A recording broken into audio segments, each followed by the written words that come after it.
Hello friends, ओम श्री गणेशाय नमः। आप सभी का स्वागत है आपके अपने यूट्यूब चैनल पर। फ्रेंड्स, आज हम आपको इस वीडियो में बताने जा रहे हैं ज्येष्ठ मास की संकष्टी चतुर्थी की पौराणिक व्रत कथा, पूजा विधि, शुभ मुहूर्त, महत्व और धन लाभ और सभी मनोकामनाओं की पूर्ति के उपायों के बारे में। फ्रेंड्स, वीडियो शुरू करने से पहले आपसे रिक्वेस्ट है, अगर आप हमारे चैनल पर नए हैं और आपने अभी तक चैनल को सब्सक्राइब नहीं किया है तो प्लीज़ सब्सक्राइब कीजिएगा चैनल को। साथ ही प्रेस कीजिएगा बेल आइकन को, जिससे नए वीडियो से रिलेटेड नोटिफिकेशन आपको तुरंत प्राप्त हो सके। और वीडियो पसंद आने पर वीडियो को लाइक और शेयर जरूर कीजिएगा, ताकि सभी भक्तों को इस वीडियो का लाभ प्राप्त हो सके। और कमेंट बॉक्स में ओम श्री गणेशाय नमः जरूर लिखिएगा। हिंदू पंचांग के अनुसार ज्येष्ठ मास की कृष्ण पक्ष की चतुर्थी तिथि को एक दंत संकष्टी चतुर्थी कहा जाता है। इस दिन भक्तगण सुख, शांति और समृद्धि के लिए एक दंत दयावंत चार भुजाधारी भगवान श्री गणेश जी की पूजा आराधना करते हैं। शास्त्रों के अनुसार ज्येष्ठ मास की चतुर्थी सौभाग्य देने वाली है। इस दिन गणेश जी के मूषक रथ नामक रूप की पूजा करने का विधान है और इस दिन गणेश जी को शुद्ध घी से बनी हुई वस्तुओं का भोग लगाया जाता है।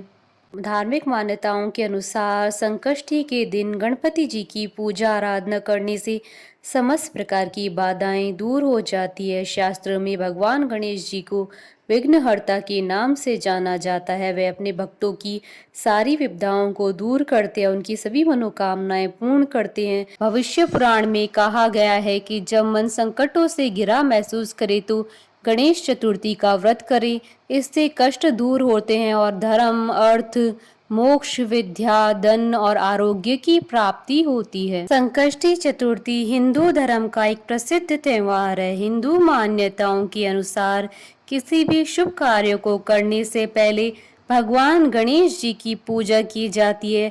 भगवान गणेश जी को अन्य सभी देवी देवताओं में प्रथम पूजनीय माना गया है। इन्हें बुद्धि, बल और विवेक की देवता का दर्जा प्राप्त है। भगवान गणेश अपने भक्तों की सभी परेशानियों और विघ्नों को हर लेते हैं, इसलिए इन्हें विघ्नहर्ता और संकट मोचन भी कहा जाता है। वैसे तो हिंदू धर्म में देवी देवताओं को प्रसन्न करने के लिए ढेरों व्रत और उपवास किए जाते हैं, लेकिन भगवान गणेश के लिए किए जाने वाला व्रत संकष्टी चतुर्थी व्रत कहलाता है। संकष्टी चतुर्थी का मतलब होता है संकट को हरने वाली चतुर्थी। संकष्टी संस्कृत भाषा से लिया गया शब्द है, जिसका अर्थ होता है कठिन समय से मुक्ति पाना। इस दिन व्यक्ति अपने दुखों से छुटकारा पाने के लिए गणपति जी की आराधना करता है। पुराणों के अनुसार चतुर्थी के दिन गौरी पुत्र गणेश जी की पूजा करना बहुत फलदायी माना जाता है। इस दिन लोग सूर्योदय के समय से लेकर चंद्रमा उदय होने के समय तक उपवास रखते हैं। संकष्टी चतुर्थी को पूरे विधि विधान से गणपति जी की पूजा पाठ की जाती है। संकष्टी चतुर्थी के दिन गणपति जी की पूजा करने से घर से नकारात्मक प्रभाव दूर हो जाते हैं और शांति बनी रहती है।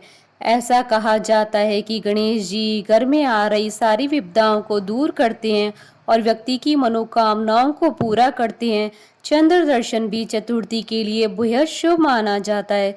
सूर्योदय से प्रारंभ होने वाला यह व्रत चंद्र दर्शन के बाद संपन्न होता है। पूरे साल में संकष्टी चतुर्थी के 13 व्रत किए जाते हैं। सभी व्रत के लिए एक अलग अलग व्रत कथा है। फ्रेंड्स, अब आइए जानते हैं संकष्टी चतुर्थी के दिन किए जाने वाले उपायों के बारे में। धार्मिक ग्रंथों और पौराणिक कथाओं के अनुसार भगवान गणेश जी को मोदक बहुत पसंद है। एक दिन संकष्टी चतुर्थी के दिन भगवान गणेश जी को मोदक का भोग लगाना चाहिए। इसके साथ ही उन्हें दूर्वा भी अर्पित करनी चाहिए। ऐसा करने से प्रभु जल्दी प्रसन्न होते हैं और सभी मनोकामनाएं शीघ्र पूर्ण करते हैं। आज के दिन गजानन जी के मस्तक पर चंदन का तिलक और अक्षत लगाने से भाग्योदय होता है। आज के दिन 5 दूर्वा में 11 गांठें लगाएं। अब इसे किसी लाल धागे से बांधकर गणपति जी के पास रख दें। अब भगवान गणेश जी का ध्यान करें। ऐसा करने से आपकी आय में वृद्धि होगी और आपको धन लाभ होगा।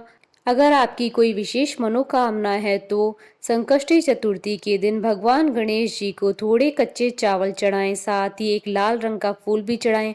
अब पूजन के बाद इसे अपने पर्स में रख लें। ऐसा करने से जल्दी आपकी इच्छा पूरी होगी। जिन लोगों के काम हमेशा अटक जाते हैं उन्हें अथर्वशीर्ष, श्री गणपति स्तोत्र या गणेश जी के वेदोक्त मंत्र का पाठ करना चाहिए। ऐसा करने से आपके सारे संकट दूर होंगे।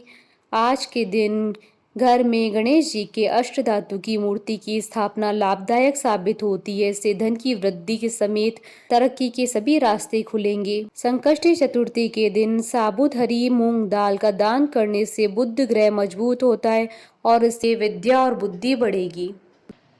फ्रेंड्स, अब आइए जानते हैं ज्येष्ठ मास की संकष्टी चतुर्थी के शुभ मुहूर्त और चंद्रोदय के समय के बारे में। हिंदू पंचांग के अनुसार इस बार ज्येष्ठ मास की संकष्टी चतुर्थी 19 मई 2022 गुरुवार के दिन है। ज्येष्ठ कृष्ण चतुर्थी तिथि प्रारंभ होगी 18 मई 2022 को रात्रि 11:36 पर और ज्येष्ठ कृष्ण चतुर्थी तिथि का समापन होगा 19 मई 2022 को रात्रि 8:23 पर और चंद्रोदय का समय रहेगा 19 मई 2022 को रात्रि 10:58 पर।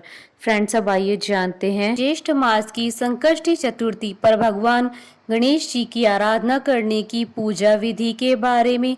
ज्येष्ठ महीने की कृष्ण पक्ष की चतुर्थी को आखू अर्थात मूषक रथा गणेश जी के स्वरूप की पूजा करने का विधान है। प्रातः काल उठकर स्नान कर लाल वस्त्र धारण करें। इस दिन लाल वस्त्र धारण करना बेहद शुभ माना जाता है।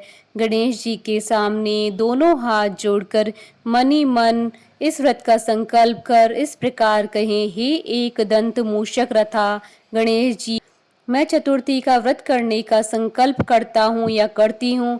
आज मैं पूरे दिन निराहार रहकर आपके स्वरूप का ध्यान करूंगा या करूंगी एवं शाम को आपका पूजन कर चंद्रोदय के बाद चंद्रमा को अर्घ्य देने के पश्चात ही भोजन ग्रहण करूंगा या करूंगी। संकल्प के बाद गणपति जी की पूजा की शुरुआत करें। गणपति जी की पूजा करते समय जातक को अपना मुंह पूरब या उत्तर दिशा की ओर रखना चाहिए। सबसे पहले आप गणपति जी की मूर्ति को फूलों से अच्छी तरह से सजा लें। पूजा में आप तिल, गुड़, लड्डू, फूल, तांबे के कलश में पानी, धूप, चंदन, प्रसाद के तौर पर केला या नारियल रखें। ध्यान रहे कि पूजा के समय आप देवी दुर्गा की प्रतिमा या मूर्ति भी अपने पास रखें। ऐसा करना बेहद शुभ माना जाता है। गणपति जी को रोली लगाएं और फूल अर्पित करें। संकष्टी को भगवान गणपति को तिल के लड्डू और मोदक का भोग लगाएं। गणपति जी के सामने धूप दीप जलाकर ओम गण गणपतये नमः मंत्र का 108 बार जाप करें। पूजा के बाद आप फल, मूंगफली, खीर, दूध या साबूदाने को छोड़कर कुछ भी न खाएं। बहुत से लोग व्रत वाले दिन सेंधा नमक का इस्तेमाल करते हैं, लेकिन आप सेंधा नमक नजरअंदाज करने की कोशिश करें। शाम को स्नान कर स्वच्छ वस्त्र धारण कर विधि पूर्वक धूप, दीप, अक्षत, चंदन, सिंदूर नैवेद्य से गणेश जी का पूजन करें। नैवेद्य के रूप में घी में बने हलवा, लड्डू, पूड़ी इत्यादि का भोग लगाएं। पूजन के बाद चंद्रमा निकलने पर पूजन कर अर्घ्य अर्पित करें। ज्येष्ठ कृष्ण पक्ष चतुर्थी व्रत कथा सुने। ब्राह्मणों को अपने सामर्थ्य अनुसार दान दें। उसके बाद प्रसाद को सभी में बांटकर स्वयं भी ग्रहण करें। इस व्रत को करने से सौभाग्य एवं पति की प्राप्ति होती है। इस व्रत के प्रभाव से शत्रुओं का विनाश होता है और सभी प्रकार के मनोरथ सिद्ध होते हैं। फ्रेंड्स, अब आइए आरंभ करें ज्येष्ठ मास की गणेश संकष्टी चतुर्थी की व्रत कथा। दयादेव नामक ब्राह्मण की कथा आरंभ करें। पार्वती जी ने पूछा, हे पुत्र, ज्येष्ठ मास की चतुर्थी का किस प्रकार पूजन करना चाहिए? इस महीने के गणेश जी का क्या नाम है? भोजन के रूप में कौन सा पदार्थ ग्रहण करना चाहिए? इसकी विधि का आप संक्षेप में वर्णन कीजिए।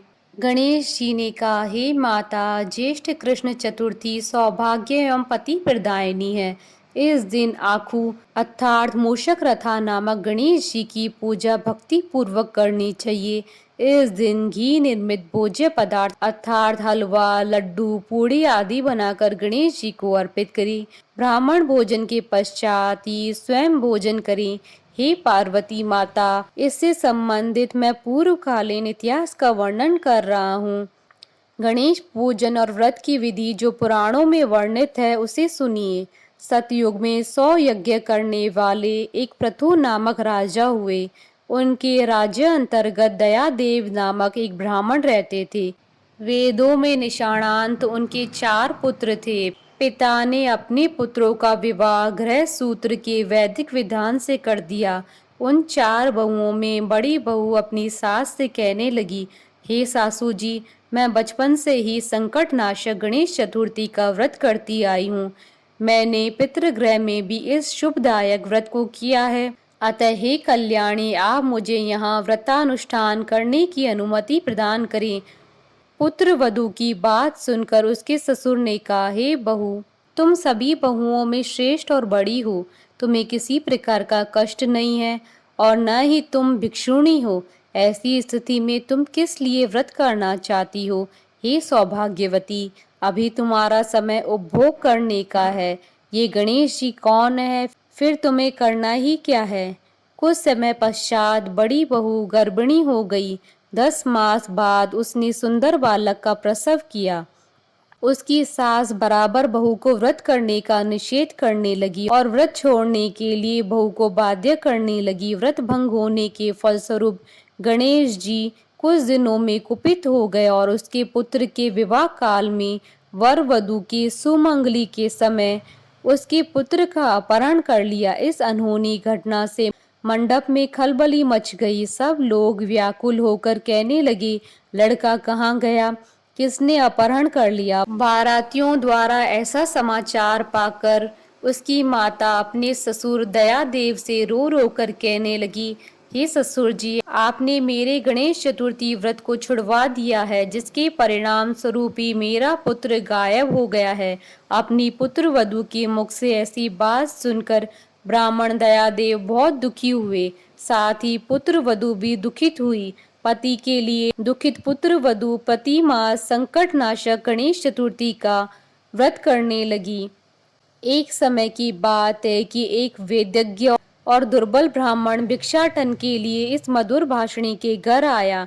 ब्राह्मण ने कहा, हे बेटी, मुझे भिक्षा स्वरूप इतना भोजन दो कि मेरी क्षुधा शांत हो जाए। उस ब्राह्मण की बात सुनकर उस धर्मपरायण कन्या ने उस ब्राह्मण का विधिवत पूजन किया। भक्ति पूर्वक भोजन कराने के बाद उसने ब्राह्मण को वस्त्रादि दिए। कन्या की सेवा से संतुष्ट होकर ब्राह्मण कहने लगा, हे कल्याणी, हम तुम पर प्रसन्न हैं। तुम अपनी इच्छा के अनुकूल मुझसे वरदान प्राप्त कर लो। मैं ब्राह्मण वेशधारी गणेश हूँ और तुम्हारी प्रीति के कारण आया हूँ। ब्राह्मण की बात सुनकर कन्या हाथ जोड़कर निवेदन करने लगी, हे विघ्नेश्वर, यदि आप प्रसन्न हैं तो मुझे मेरे पति के दर्शन करा दीजिए। कन्या की बात सुनकर गणेश जी ने उससे कहा कि हे सुंदर विचार वाली, जो तुम चाहती हो वही होगा। तुम्हारा पति शीघ्र ही आवेगा। कन्या को इस प्रकार का वरदान देकर गणेश जी अंतर ध्यान हो गए। उसी समय की बात है कि सोम शर्मा नामक ब्राह्मण एक वन में से उस द्विज बालक को नगर में लाए। अपने पौत्र को देखकर दयादेव नामक ब्राह्मण बहुत प्रसन्न हुए। बालक की माता की हर्ष की तो सीमा ही न रही। साथ ही संपूर्ण नगरवासी भी प्रमोदित हुए। बालक की माता ने पुत्र को छाती से लगा लिया और कहने लगी कि गणेश जी के प्रसाद से ही मैंने खोए हुए पुत्र को प्राप्त किया। फिर से मंडप का निर्माण करके विधि पूर्वक वैवाहिक कार्य संपन्न किया। वह भाग्यशाली कन्या अपने पति को पाकर धन्य हो उठी। ज्येष्ठ मास के कृष्ण पक्ष की चतुर्थी मनुष्यों के मनोरथ को पूर्ण करती है। हे देवी, पूर्व कथित रीति से भक्ति पूर्वक जो भी व्यक्ति इस व्रत एवं पूजन को करेंगे उसकी सभी मनोकामनाएं पूर्ण होगी। श्री कृष्ण जी कहते हैं, हे राजन युधिष्ठिर, ये भगवान गणेश जी के व्रत का महात्म्य है। हे महाराज, अपने शत्रुओं के विनाशनार्थ आप भी इस व्रत को अवश्य कीजिए। बोलिए भगवान गणेश की जय। हमारे साथ इस वीडियो में अंत तक बने रहने के लिए आपका धन्यवाद। ओम श्री गणेशाय नमः।